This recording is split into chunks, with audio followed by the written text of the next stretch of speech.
Allez, Bezrat Hashem, ce soir, on va d'abord merci pour votre fidélité après une période d'absence.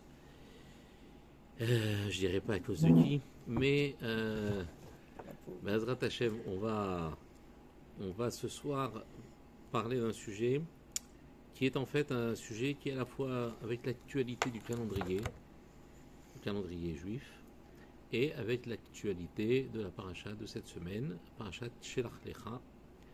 La paracha Shelach Lecha, je rappelle en deux mots, c'est une paracha qui va en fait marquer un changement brutal entre, on va dire, l'avant de cette paracha et l'après de cette paracha.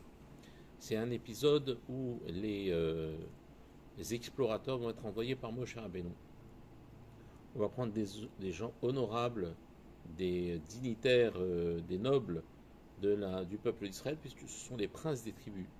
C'est ce qu'il y a de plus élevé en manière de titre, mais aussi de chorma, de sagesse, de grandeur spirituelle, qui vont être envoyés. Pourquoi on a choisi des gens grands?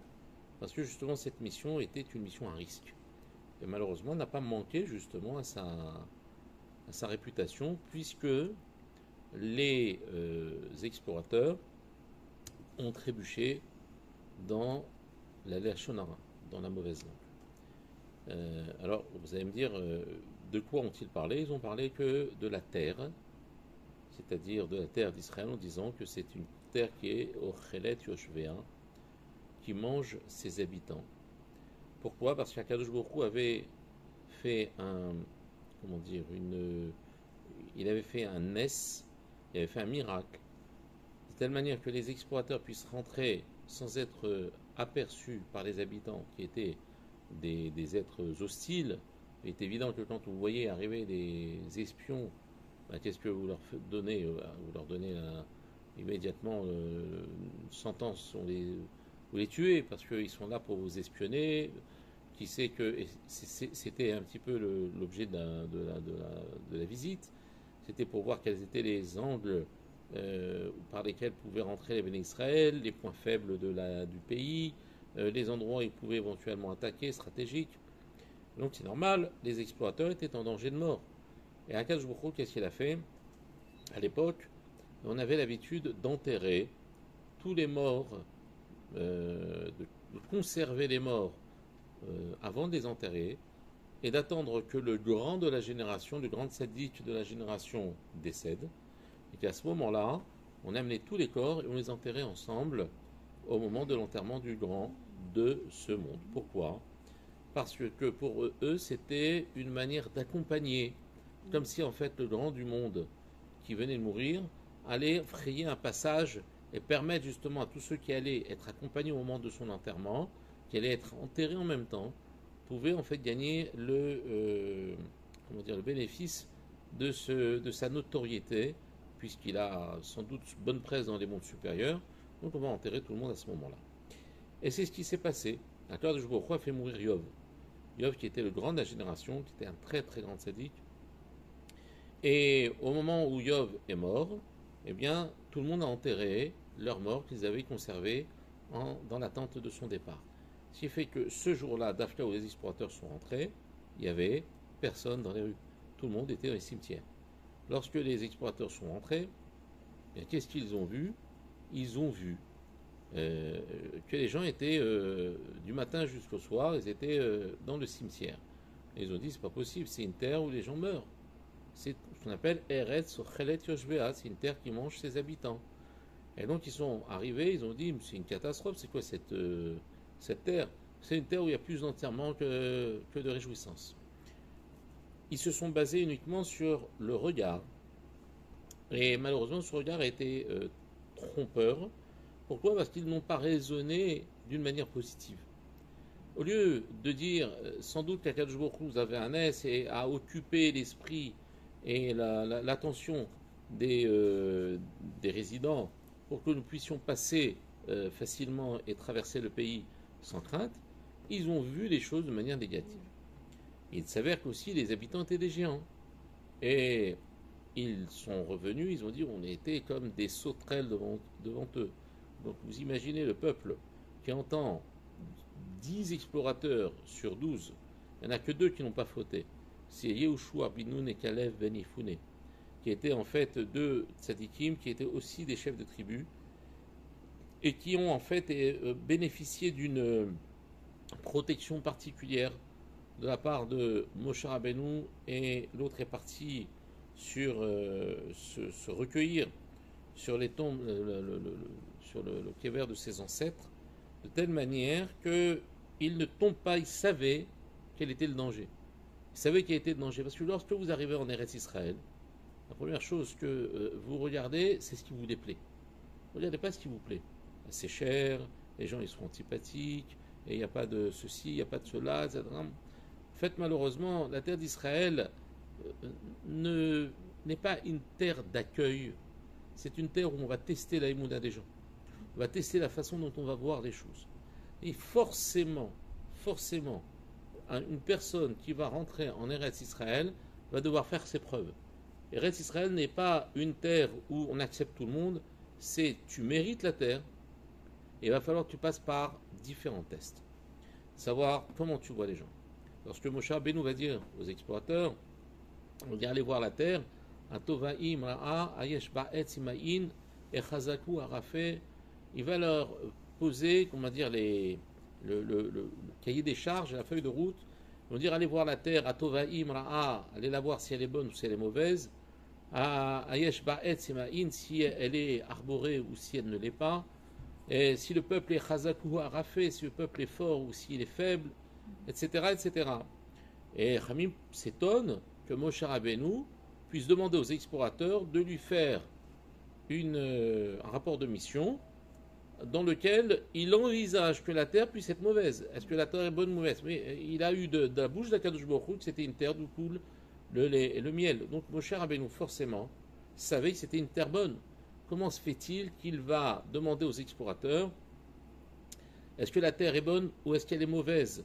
Machma que cette éventualité ne devrait pas être dans sa bouche. Moshe Rabbeinu, que les autres, ils n'y voient pas leur compte. Ils n'ont pas le niveau de Moshe Rabbeinu, mais Moshe, il a parlé avec Akadosh Baruch Hu, et Akadosh Baruch Hu lui a dit que la terre, elle était bonne. Donc il n'y a pas d'ambiguïté là-dessus. Donc comment se fait-il que Moshe Rabbeinu, il ait pu dire comme ça, allez voir si la terre est bonne ou mauvaise. Alors, les Chachamim expliquent de la manière suivante. Hop. Attention. Voilà. Explique de la manière suivante. Lorsque Moshe Rabbeinu demande aux explorateurs, il leur dit attention. Vous savez que quand vous allez arriver dans la terre d'Israël, le regard va être forcément très rapidement, malheureusement, tronqué par le fait que la terre se mérite et qu'il ne va pas vous présenter les choses de sa plus belle, comment dire, de son plus bel aspect. Elle va en fait tester, voir si vous êtes capable de voir le bien dans ce qui vous paraît mal.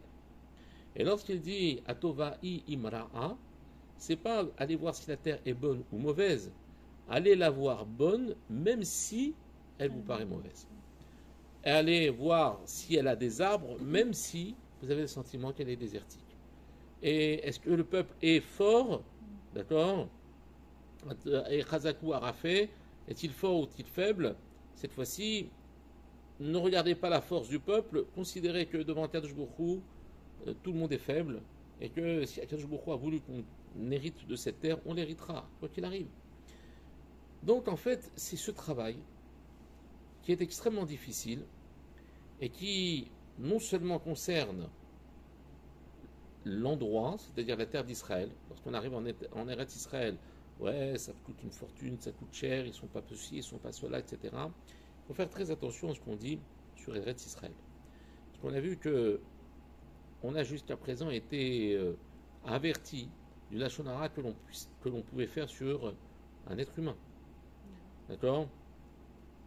Eh bien, il faut savoir que le lashon hara peut être aussi extrêmement grave sur la terre d'Israël. Pourtant, la terre d'Israël, c'est quoi? Ce sont des cailloux, ce sont des arbres, en quoi le lashon hara devrait prendre une connotation aussi grave pour rappeler que les explorateurs sont morts d'une manière terrible. avec des vers qui sont sortis de leur langue et qui allaient dans leur nombril. C'est une mort qui est ce qu'on appelle Mita Meshuna, c'est-à-dire une mort hors du commun. Et ces explorateurs ont montré dans leur mort à tous ceux qui étaient vivants et tous ceux qui ont été témoins de cette mort que c'est pas pachout. Ils ne sont pas morts comme ça parce qu'ils devaient mourir. C'est une mort qui a été une mort réparatrice et surtout réparatrice pour ceux qui allaient voir cette mort. Pourquoi les explorateurs ont mérité comme ça d'être punis, enfin ont mérité, ont subi cette punition? Ils ont juste parlé de la terre. Ils n'ont pas parlé du mal des êtres, des bénis Israël. Il faut savoir que la terre est le choix divin. La terre d'Israël, c'est le choix divin. Si vous parlez du mal de l'œuvre d'un artiste, vous parlez forcément du mal de l'artiste lui-même.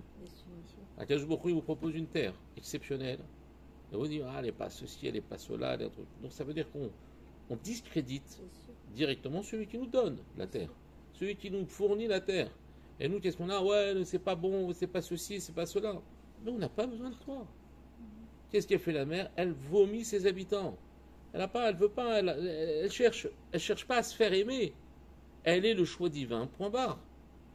Lorsque vous faites de la promotion de quelque chose, c'est par définition parce que il y a un point faible là-dedans que vous voulez en fait dissimuler à travers votre démarche marketing.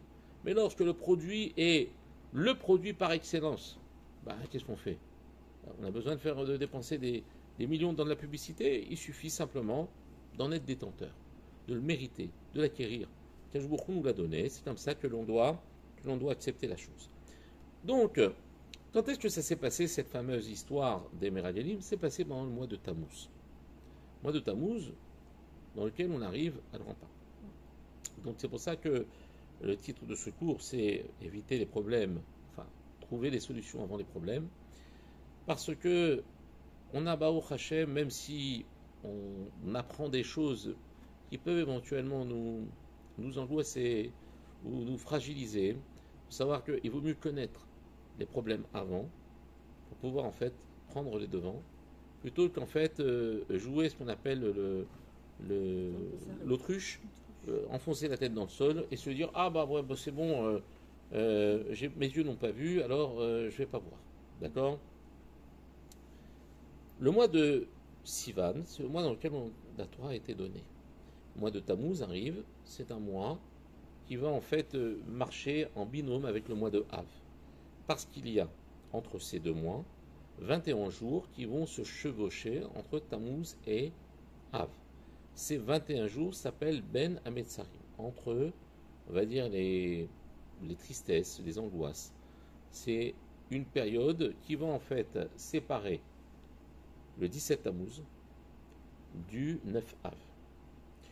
Et on va aller pendant cette période de 21 jours crescendo de, on va dire, la restriction minime à la restriction la plus importante. Simplement dans dans l'esprit des gens. Lorsque vous leur demandez quel est le jour le plus triste de l'année, tout le monde va vous répondre c'est Tisha B'Av. C'est clair. Mais paradoxalement, c'est le jour qui n'est pas le plus triste de l'année. Il y a d'autres jours beaucoup plus graves que le jour de Tisha B'Av. Et c'est malheureusement ce qu'on ne sait pas. C'est pour ça qu'en fait, on va dire, à force de focaliser sur le jour de Tisha B'Av, on a tendance à traverser les buissons d'épines, prendre des épines, en pensant que c'est pas cette période-là sur laquelle il faut être vigilant, qu'il faut préparer, qu'il faut adoucir, faire ce qu'on appelle un takatadine, adoucir le jugement. On a le sentiment que l'essentiel c'est Tisha B'Av. Je me sors de Tisha B'Av, tout est bien. D'ailleurs, quand est-ce qu'on décide nos vacances? On regarde Tisha B'Av. Tisha B'Av, maintenant ça y est, c'est fini. On va passer comme ça, on va rester en apnée pendant 3 semaines, et ensuite, une fois que ça y est, c'est pas faux. C'est vrai, puisque les Khamim ont instauré des deuils de plus en plus, enfin des signes de deuil de plus en plus importants, restrictifs, au fur et à mesure qu'on avance. Mais il faut savoir que le mois le plus terrible de l'année, qui porte le sceau le plus dramatique, c'est Tammuz. C'est pas Av. C'est pas Av. Nous, on croit que c'est Av, le mois de Av, en fait non. Le mois de Av est moite-moite. C'est-à-dire que jusqu'au 15 Av, on va dire, c'est un petit peu tendance, comment dire, on arrête de manger de la viande à partir de Rosh Chodesh Av, on arrête de toutes ces lois qui viennent un petit peu aggraver et nous faire prendre conscience de la gravité de la situation. Ensuite, le lendemain de Tisha B'Av, on est encore un petit peu dans le deuil atténué, parce qu'on ne mange pas, nous les Sfaradim, de la viande le lendemain, d'accord? On commence à manger qu'après. Et voilà que on est dans un schéma qui, en fait, se base uniquement sur ce qu'on constate. Encore une fois, qu'est-ce qu'on remarque ici? On remarque un leurre de la part du pouvoir de la vision. C'est-à-dire qu'en fait, on se trompe. Nous, on focalise sur Tisha B'Av et on laisse passer le mois de Tammuz comme étant un mois ordinaire. Donc à chaque fois, qu'est-ce que l'on fait? Les Khamim, qu'est-ce qu'ils nous disent? Si tu ne veux pas passer à travers ce buisson d'épines en pensant que finalement le but c'est d'en sortir et donc de courir comme ça sans faire attention au chemin qu'on emprunte, il faut savoir que le mois de Tammuz c'est un mois particulier, mais qu'il y a une possibilité de passer sain et sauf le mois de Tammuz et de faire ce qu'on appelle cet adoucissement de la rigueur. Pourquoi le mois de Tammuz est particulier? Pour plusieurs raisons. D'abord parce que dans sa constitution de mois, vous savez que chaque mois, il y a 12 mois dans l'année, ça c'est pas une surprise, et chaque mois a une sorte d'éléments spirituels qui lui sont rattachés. Et il y a des lettres qui leur sont rattachées, il y a des noms de tribus qui leur sont rattachés, il y a des organes spirituels qui leur sont rattachés, il y a aussi des noms divins qui leur sont rattachés. Et chaque mois correspond à une combinaison du nom divin. On ne va pas faire des statistiques ce soir, ce n'est pas le but, mais lorsque vous prenez le nom divin, le Yud Kevavke, le tétragramme, est composé de 4 lettres. En fait, il s'avère que de ces 4 lettres, il n'y a que 3 lettres, parce qu'il y en a 2 qui sont identiques, les 2 He. Il y a un Yud, un Vav et 2 He. Si je fais maintenant ces combinaisons, qu'on appelle ces Tséroufim, je vais combiner les noms de Dieu. Quoi qu'il arrive, quand je prends ce nom, et je mets par exemple, je l'écris en ordre, ou je l'écris en commençant par un He, après un Yud, après un Vav, toutes les combinaisons que je peux trouver, j'en ai 12. D'accord? Je devrais normalement en avoir 16. Mais étant donné qu'il y a 2 lettres qui sont identiques, je vais perdre, forcément, je ne sais pas si le Aleph il est 1 ou le Aleph il est 2. C'est le He il est 1 ou le He il est 2. C'est un He.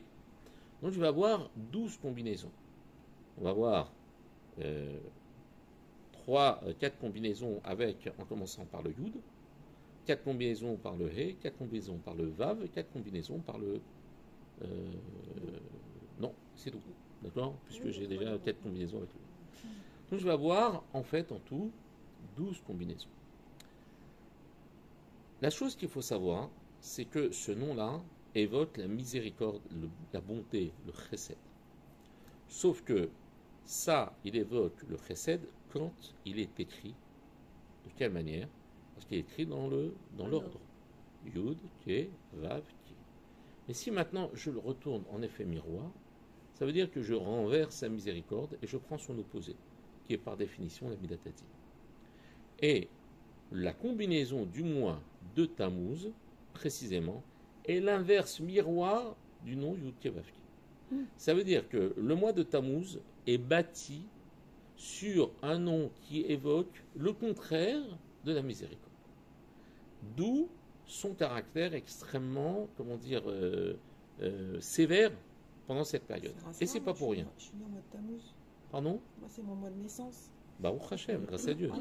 Ça s'appelle Amtakatadin. Ça s'appelle Amtakatadin. Ça s'appelle adoucissement de la rigueur, Baruch Hashem. Alors, c'est un mois extrêmement... Mais on va... 31. De... C'est pas toujours... Toi, c'est pas Tammuz, toi. Moi, c'est pas Tammuz. Bah oui, je pense pas. Ça dépend. Non. Remarque, non, ça Je pense peu de pas. chance. Ouais, peu de chance. D'accord? Bon, mais c'est pas grave. C'est pas grave. non. Enfin, on va voir, justement. Non, on va voir. Ah, d'accord. N'inquiétez pas. Il n'y a pas de meilleur. Il y a pas Et de alors, celui qui est né meilleur Tisha B'Av, que qu'est-ce qu'il le fait? Il se tire une balle. Ah Qu'est-ce qu'il ouais, fait mon Dieu. Hein? Le Mashiach, il est né Tisha B'Av. Ouais, il doit naître à Ah Tisha ouais B'Av. Le Mashiach, il va naître Tisha B'Av. Amen. C'est ce qu'on va expliquer. Bah oui, donc c'est pas... J'ai un coup de chaud là. Ah ouais. Ah bah oui. Alors, Mais non. Ouais. alors on va donc avoir à faire un mois. Et les Khamim, le Harizal et tous les Khamim nous disent attention, c'est un mois qui est basé sur la rigueur.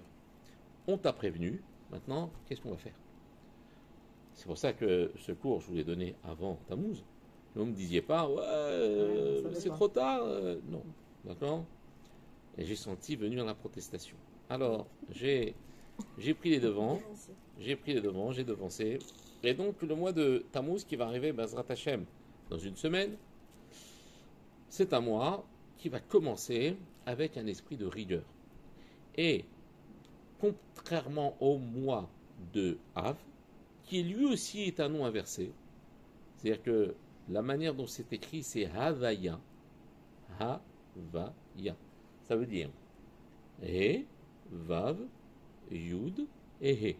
C'est la combinaison du mois de Av.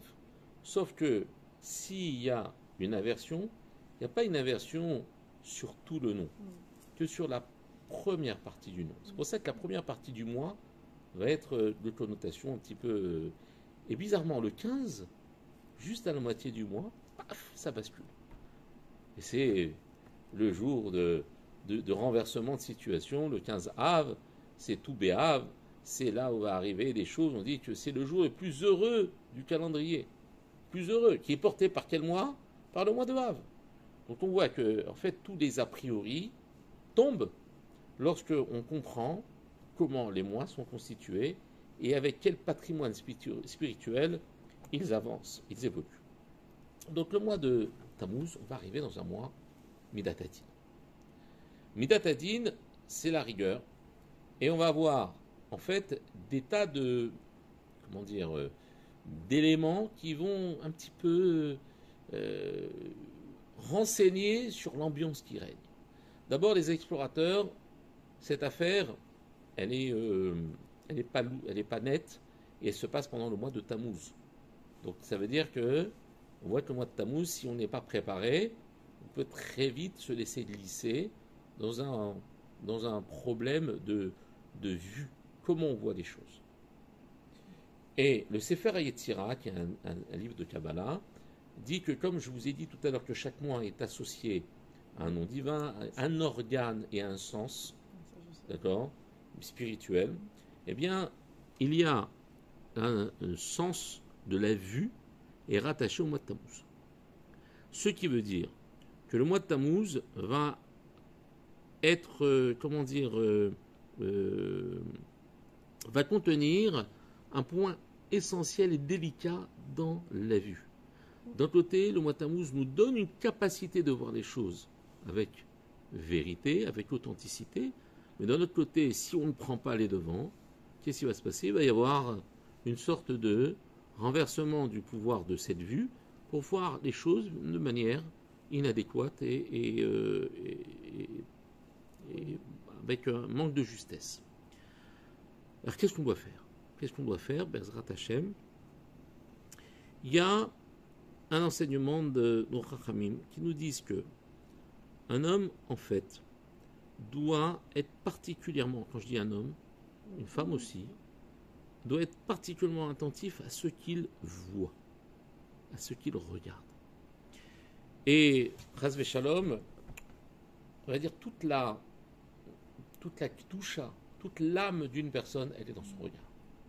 Quand on dit que les yeux sont les fenêtres de l'âme, c'est pas qu'elles sont les fenêtres de l'âme, c'est carrément, c'est la protection de l'âme. Écoutez bien ce que je vais vous dire, c'est un enseignement incroyable que j'ai trouvé cette semaine, et je voulais partager avec vous, que je partagerai avec les hommes. À chaque fois, le cours des femmes, c'est une sorte de préambule au cours des hommes, et les notions sont toutes évoquées avec un angle d'incidence différent. En général, j'ai tendance à, on va dire, approfondir avec les hommes, mais en fait, en vérité, c'est pas moins profond pour les femmes, parce que vous avez peut-être plus de capacité à comprendre que les hommes. Pas que les hommes soient plus bêtes, mais je pense qu'ils sont moins attentifs. Et ils manquent de concentration et de, comment dire, de Kabbalah, c'est-à-dire d'acceptation. Ils ont un esprit beaucoup plus critique et donc forcément, les choses ne viennent pas, ne pénètrent pas en eux de la même manière. Les yeux, il y a 2 organes qui ne supportent pas la poussière dans tout le corps humain. Vous prenez un homme, d'accord? Vous le mettez dans la poussière. Il y a de la poussière, il fait ça. Il y a 2 organes, il y a la trachée artère. Ça rentre à l'intérieur, tout de suite on tousse. Et c'est les yeux. Dès qu'il y a un grain de poussière, c'est fini. On est complètement aveuglé. L'ange de la mort, d'accord? L'ange de la mort s'appelle Sam. On ne lui dit pas son nom en entier. Samer Mem. Samer Mem vient d'une racine qui est Souma. Souma, c'est un aveugle. Parce que l'ange de la mort, son travail, c'est en fait l'ange de la mort et l'accusateur et l'incitateur et le Yetzahara, tout vous les mettez dans le même. C'est le même, mais il change de rôle quand il va provoquer l'homme, quand il va lui prendre sa neshama. Il a des noms différents, mais c'est le même. Il bosse, il monte, il descend, c'est son travail. Mais il s'appelle Shem Sam. Sam, ça vient de la Shon Souma. Ça veut dire que quel est le but du Yetzahara? C'est d'aller aveugler les yeux de l'homme, de la femme, en l'incitant à faire quelque chose, mais il est évident qu'il ne va pas lui montrer la vérité. Donc il va lui faire il va l'embuer, il va lui brouiller la piste. Pour le faire fauter. Pour le faire fauter, bien évidemment. Et donc il va l'aveugler. Et lorsque, par exemple, le combat entre l'ange et Yaakov a eu lieu, on dit que la poussière est montée jusqu'au trône céleste dans les mouvements de guerre. En fait, il faut voir ça d'une manière allégorique.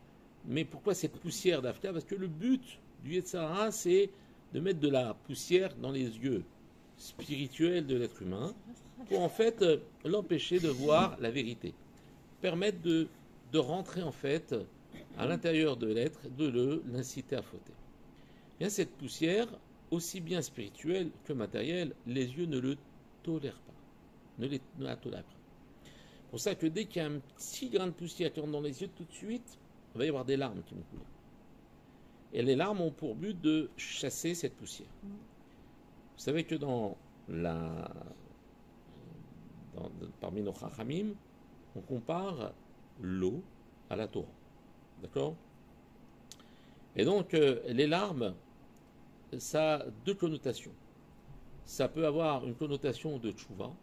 Quand un homme il fait tchouva, ou un être humain fait tchouva, il se met à pleurer.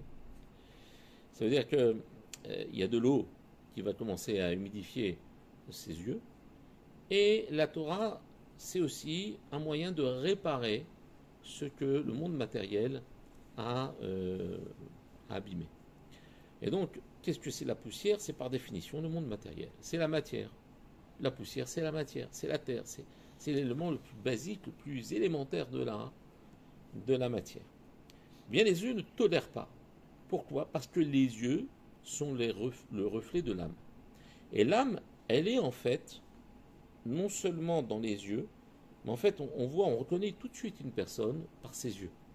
Il peut se maquiller, il peut faire ses yeux, quelque chose qui permet de savoir ce qu'il y a à l'intérieur de cette personne. Et les yeux trahissent souvent la personne, même quand il parle, les yeux peuvent ou non donner le démenti à ses propos. Donc les yeux, c'est vraiment la neshama de l'être humain. C'est pour ça que spirituellement, étant donné qu'ils sont porteurs, qu'ils sont le siège de la shrina, de la neshama, dès qu'il y a de la poussière qui arrive, dès que le monde matériel veut rentrer à l'intérieur de l'œil, tout de suite il ferme les yeux. C'est-à-dire qu'il se protège. Et Akadosh Baruch Hu a mis des paupières justement pour protéger l'œil de l'intrusion de quoi que ce soit. Et si la matière rentre C'est-à-dire que si maintenant on fait rentrer la matière dans le domaine spirituel, on va pouvoir la faire sortir uniquement par la tchouva, c'est les larmes, d'accord, ou par la Torah, c'est l'eau des larmes. Donc en fait, les larmes, c'est quoi? C'est le tikkun, c'est la réparation. Ça permet de mettre de côté cette poussière qui vient irriter la cornée. Ça, c'est physiquement, mais c'est aussi spirituellement. C'est une connotation qui est similaire, mais dans le monde spirituel. Il existe un autre organe qui s'appelle la trachée. Akadosh Baruch Hu a fait un petit clapet qui va permettre justement, lorsqu'on avale, de fermer la trachée. Pourquoi? Parce que la matérialité, qui est l'alimentation, ne doit pas rentrer dans la trachée. Et si jamais l'alimentation rentre, le pain, l'eau, rentre dans la trachée, hop, elle le rejette. La trachée, c'est censé rester uniquement avec un rouar, avec un vide, un vent. C'est là où la respiration passe. D'ailleurs, la respiration en hébreu, ça se dit neshima. C'est la même racine que neshama. Donc à l'intérieur, tant qu'on respire, on vit. Donc si jamais on fait rentrer de la matière dans le monde spirituel, on tousse, on expulse. C'est-à-dire que le corps, il nous apprend comment on doit séparer le monde de la matière et le monde de la spiritualité. Quand on dit on doit séparer, ça ne veut pas dire fais ce que tu veux matériellement et ensuite repens-toi spirituellement. Non. Ça veut dire que on ne peut pas faire rentrer la matérialité si, au préalable, on ne l'a pas sanctifiée. C'est-à-dire que la matérialité, elle est faite pour sanctifier. Si elle rentre et qu'elle fait une intrusion dans le monde de la spiritualité, où elle vient prendre sa place là où elle n'a pas été préparée pour prendre la place, elle est refusée. Donc en fait, on est dans cette préservation des yeux. Pourquoi? Parce que si les yeux ne sont pas préservés, c'est une atteinte directement à la neshama de l'être humain. C'est-à-dire que l'homme, il est affecté, il est affaibli par ses yeux. C'est pour ça que, qu'est-ce qu'il va dire le Yetzer Hara? On va l'aveugler. Ou au contraire, on va l'amener à regarder des choses qu'il n'a pas le droit de regarder. De telle manière que on fait rentrer progressivement, de manière insidieuse, on fait rentrer en fait la Touma. C'est la raison pour laquelle nous disait Khamim que quand la neshama quitte ce monde, les yeux se ferment. Pourquoi les yeux ne restent pas ouverts? Pourquoi? Parce que la neshama ne veut pas que justement, lorsqu'elle quitte le corps, eh bien les yeux laissent rentrer la Touma. Parce qu'elle était là pour préserver, quand elle était dans le corps. Elle est là pour préserver les yeux. Attention! Maintenant, nous, qu'est-ce qu'on va faire rentrer de la Touma à l'intérieur? Mais la neshama, elle est là. Si jamais on fait rentrer quelque chose de matériel, il réagit. C'est-à-dire qu'il y a les larmes qui viennent, il y a Torah, il y a la tchouva, il y a tout. Mais quand la neshama, elle s'en va, il faut qu'elle préserve. Alors, comme il me dit, c'est comparable à quelqu'un qui vide un pot de miel. S'il a fini son pot de miel, mais qu'il ne referme pas tout de suite le couvercle, il va y avoir des mouches. Les mouches, Zdavka, c'est la représentation matérielle du Yetzer Hara et de la Touma. Donc en fait, dès que le corps est vidé de sa dimension spirituelle, immédiatement les yeux se ferment. Pourquoi? Parce que c'est par là que rentre la Touma. C'est par là que rentre l'impureté. Et pour limiter justement que l'impureté ne rentre dans le corps, puisque la neshama n'est plus là pour faire écran, il faut fermer les yeux.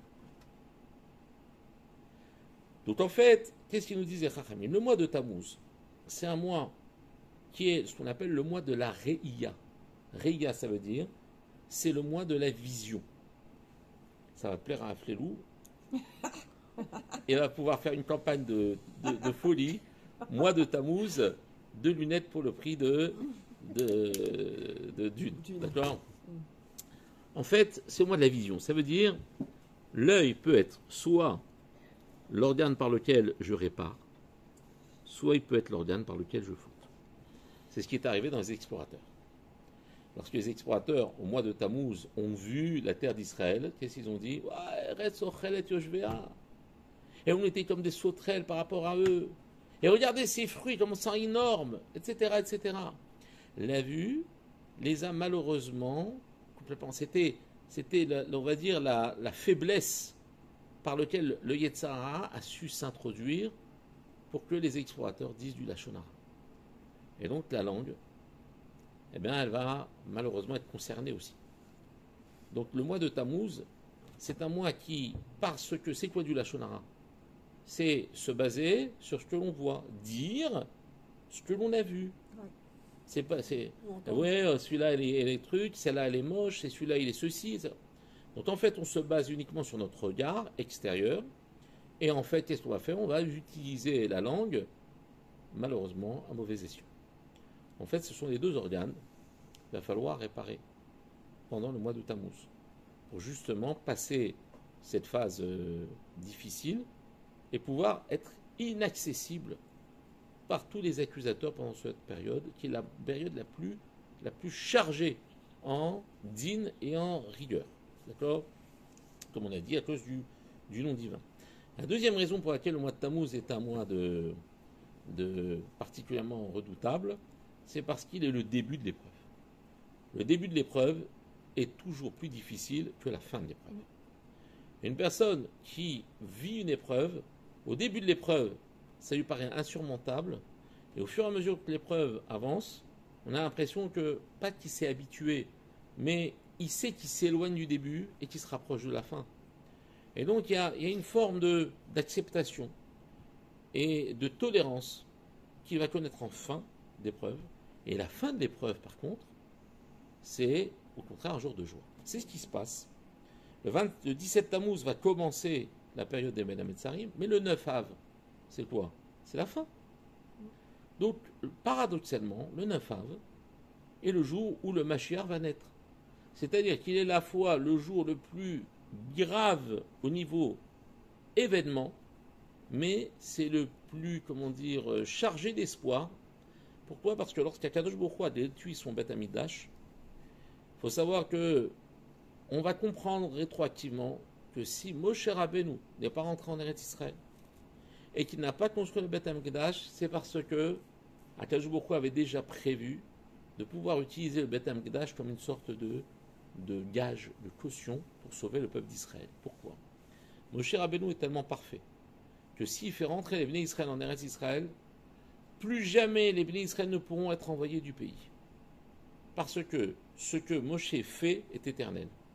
Donc s'il fait prendre les Bnei Israël et il les fait rentrer en Eretz Israël, si des ennemis de l'intérieur,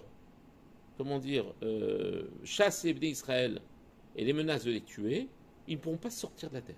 Impossible. Indélogeable. Qu'est-ce qui va se traduire?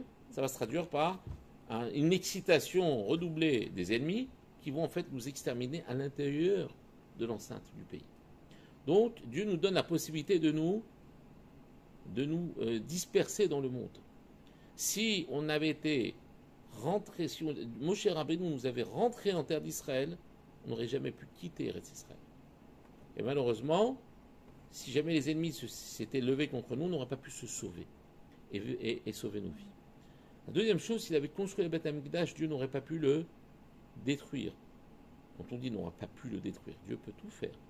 Mais, étant donné qu'il a donné à Moshe Rabbeinu la possibilité de réaliser les choses de manière éternelle, parce que la réalisation de Moshe Rabbeinu est une réalisation parfaite, et donc forcément qui n'est pas dégradée par quoi que ce soit, eh bien, si les ennemis s'étaient, vengés sur le temple, et que les coups de pioche auraient rebondi, que le feu n'aurait pas pris, que rien n'aurait touché au Beth Amikdash, qu'est-ce qu'ils auraient dit? On va détruire le peuple. On n'arrive pas à détruire le temple, on va détruire le peuple. Donc Dieu il a dit, écoute, moi je suis capable de partir, je m'en vais. Je laisse le temple, détruisez-le si vous le voulez. Je n'ai pas fait rentrer Moshe Rabbeinu en terre d'Israël et je ne lui ai pas fait construire le Beth Amikdash parce que je me suis réservé le droit de pouvoir me retirer du Beth Amikdash. Au point où dans le Kodesh HaKodashim, dans le Saint des Saints, dans lequel le Kohen ne pouvait pas rentrer plus de quelques minutes par an, le Kohen Gadol, aucun homme n'avait le droit de rentrer dans le Kodesh HaKodashim de peur de mourir à la Makom, parce que la Shrina y résidait. Eh bien, celui qui a détruit le temple, le deuxième temple, Titus, dans l'enceinte du Beth Amikdash, dans le Kodesh HaKodashim, il a pris un rouleau de Sefer Torah, Il l'a étalé sur le sol du Kodesh HaKodashim et il a eu une relation avec une prostituée dans le Kodesh HaKodashim. Et il est sorti, il a dit voilà, il est où votre Dieu? Mais c'est pas possible, nous, il y avait un qui avait le malheur de rentrer, il mourait. Akadosh Baruch Hu a dit, vous inquiétez pas, je suis parti.